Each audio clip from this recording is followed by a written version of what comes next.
Sunday. Yep.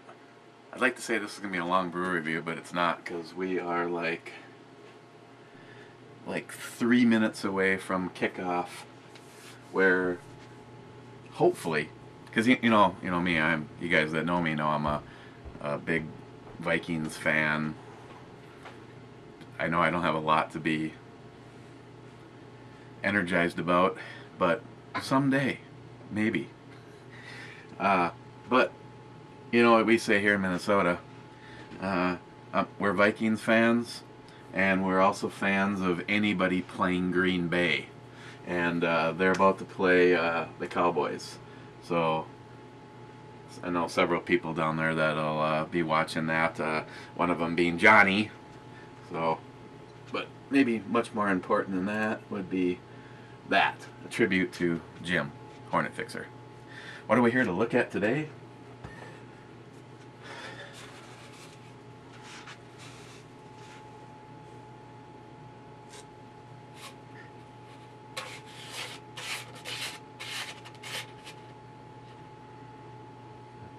My new silencer.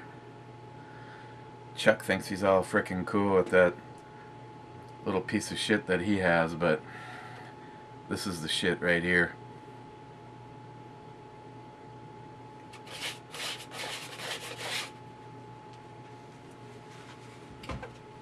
We're here to look at number 9 from Magic Hat. Oh, wait a second. I distinctly remember that somebody said we should just go right from the one from Big Sky Brewing Company, that Bulwark 1911 sent, to the other one. Now, should I listen to her, seeing how she just ripped on me and my evaluation of the Nitro Milk Stout, saying that I have no balls? I didn't say it was the most powerful thing. Au contraire, actually, if you can get your hands on the barreled aged Speedway Stout, good luck on finding one of those at, you know, $50 to $60 a bottle. That's the one that would put your ass in place. But I still feel that if I was to treat myself, it's really a mix between the bent paddle, barreled aged, double black, or the collection that's slowly building from that Johnny's been bringing me up, and other of you that have sent the Vampire Slayer that'll probably get treated to the people that have taste at the shoot this year. I'd like to see if I can find some more of the bent paddle, because that to me is truly one of the best of the balance of all of those flavors, and 10%. The Nitro was not 10%. But I will say one thing, I'm not a huge fan of Guinness. I always say it's the darkest beer I've ever had with no flavor. So I actually find the Nitro much more enjoyable than that. So, showing that, you know, just an olive branch, I will put this on hold for now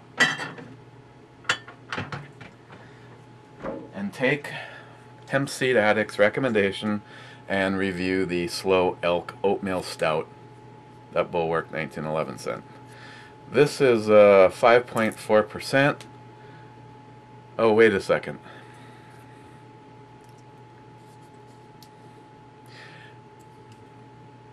No, I think even she's going to get overruled.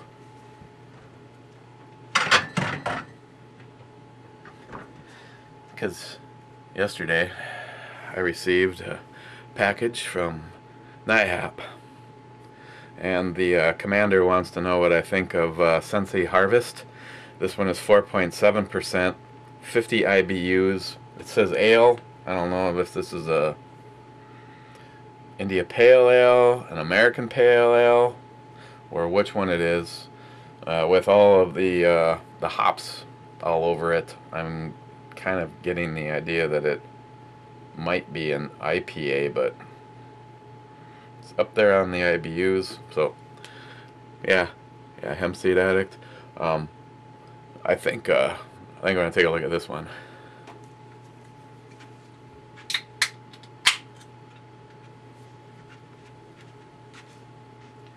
And kickoff is started.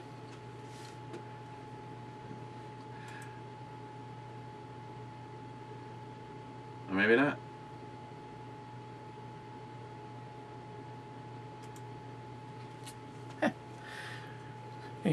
Any moment now. Okay, so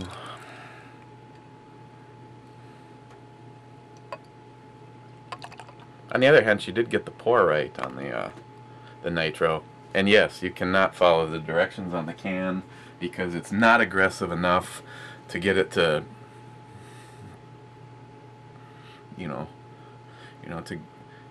I'm saying, just to get it to, do that cascading effect.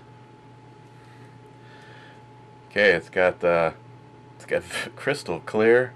This is not a sample from One to Birdman. Crystal clear, kind of a deep,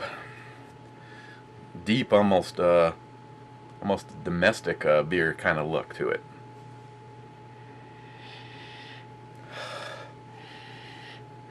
Smells good, but it just seems really low on the citrus. So if I was to go off of just the smell alone, I would say it's more of an American pale ale and not a India pale ale. Just you can not citrus, but you can actually smell the hops, which is a very good thing. So, cheers. Oh, and NIHAP started taking. I guess it's not early enough. Never mind. If I rolled out of bed at 7 a.m. But this is actually. Hasman will be disappointed to hear this is actually the first drink of the day, but definitely not the last. Someone broke into that big bottle of Stoli that I had, and I was forced to go get another one. Cheers, guys.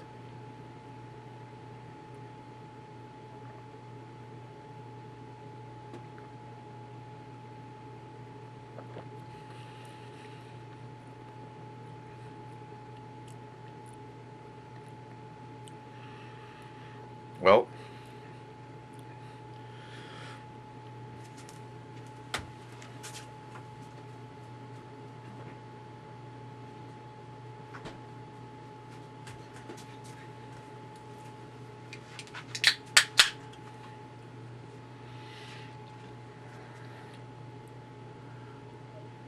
so how about those Packers?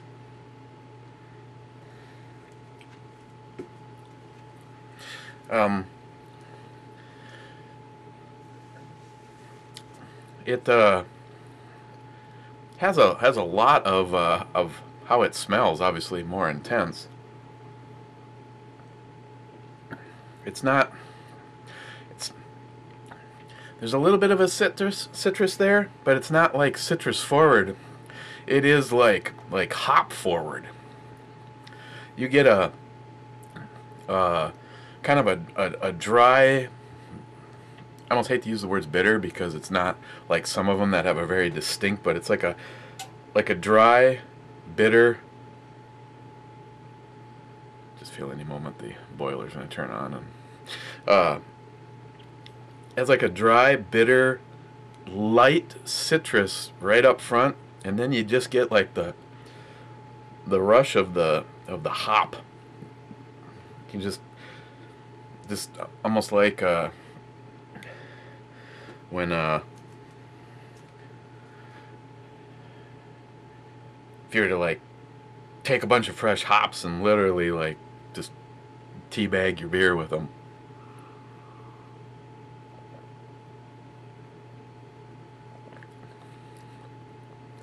If you drink it relatively fast, like you just got done mowing the lawn, it has kind of a straight up, that dry bitter kind of just stays with it. But as soon as you stop, the middle really smooths out, and it just kind of cascades down to a really smooth. There's no dry or bitter in there. Really smooth, like just a silky smooth, almost a buttery like biscuit, late, middle, and end to it.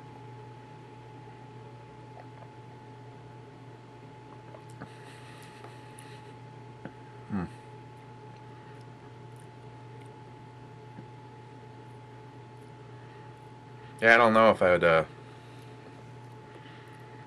don't know what they're calling it. It's an ale. We'll just go with it's an ale. Because it doesn't really have a lot of that distinctive citrus hit up front, I'm going to say that it's just, that it's not an India Pale Ale. So nice and clear.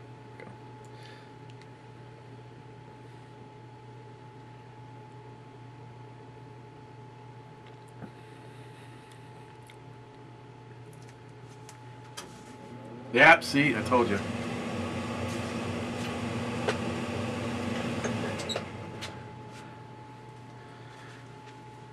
And you throw pulling the main breaker for the boiler in there with a bunch of alcohol, and next thing you know, it's 8 o'clock at night, and Christine's going, "Does this seem cold in here?" And you're like, "No." I'm amazed at how well this, for the temperature being, I think we're in the negatives again today. If we're not, we're single digits right now. And surprisingly, you don't run the boiler in here, and the house really doesn't get into, takes about 8 hours before you realize that you could have had the heat on. So it just amazes me, because I'm pretty sure if I started tearing into some of these walls, the insulation definitely isn't up to today's standards, considering this house is 100, almost 100 years old. I think maybe even exactly, or a little bit more. Still not as bad as some stuff I've seen in the construction world. You tear open a wall and find nothing in there. It's like, put some bodies or something.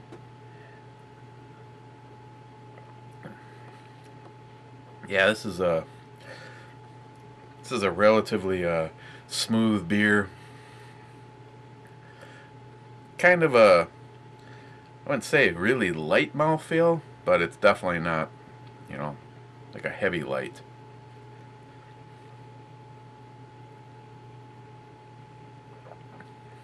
But the beginning, you know, one of those take it or leave it kind of things. Nice charge of the hops. What did they say? There's a little.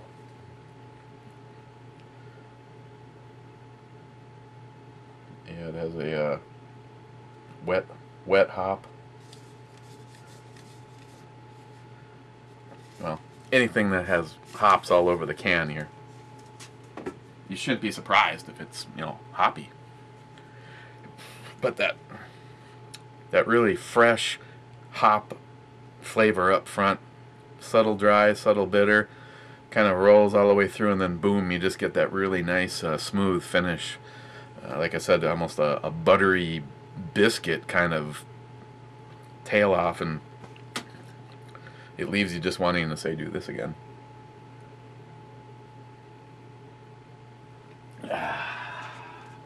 So yeah.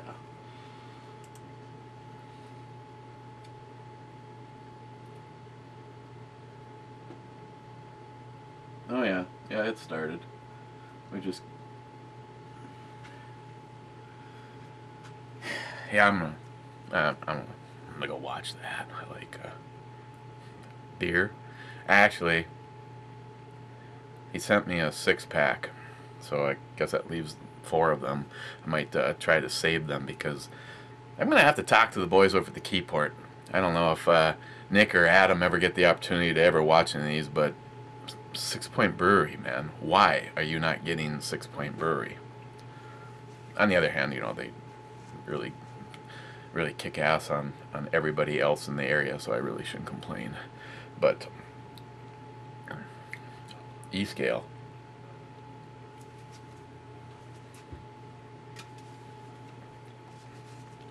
It's very good. I'm not going to give it a 10, but liking it. I'd probably give it a strong 8.5 for SENSI Harvest from SixPoint Brewery. Definitely worth checking out. This is one that I would say would be a very nice treat if it could be your daily drinker. You gotta mix them up. This and the Bengali, you know, just keep going back and forth. Ooh, maybe I might try mixing one 50-50 and see what happens. I'm gonna do that. Otherwise, just so you know what's coming up, an interesting bottle. Lord knows what it's gonna taste like. NIHAP also sent the Lucky Buddha, and if nothing else, it's in a Buddha bottle. I mean, he really splurged on the price. And then, actually, it's the first time I've seen something from Mikkeller in a can, and this is their Better Half. Again, this one doesn't actually even say what kind of beer it even is. I don't think. Oh, an American India Pale Ale. I'm sorry, it's just a little wording right across the skull. So that's something that he sent. I got a few things in here I picked up. We'll surprise you as they come along, just so that I don't get unsubbed again from HempSeedAddict. Let's take a look at the Slow Elk Oatmeal Stout tomorrow. That was for Bulwark 1911. And today's brew review was brought to you by the number 5. Remember those days? How many of you know what show I'm even talking about? And from NIHAP. Beer mail. Okay, guys. Cheers. I'm gonna... Oh, I'm sorry about that. Sure, that's much. Oh yeah. Bigger is better. Okay, guys. Cheers. We'll see you tomorrow. Have a safe Sunday. If you're out at some football parties, remember, just sleep on their couch, or have someone come pick you up. Me, I'm going nowhere. Yeah, Chuck, that does have dual meaning, doesn't it?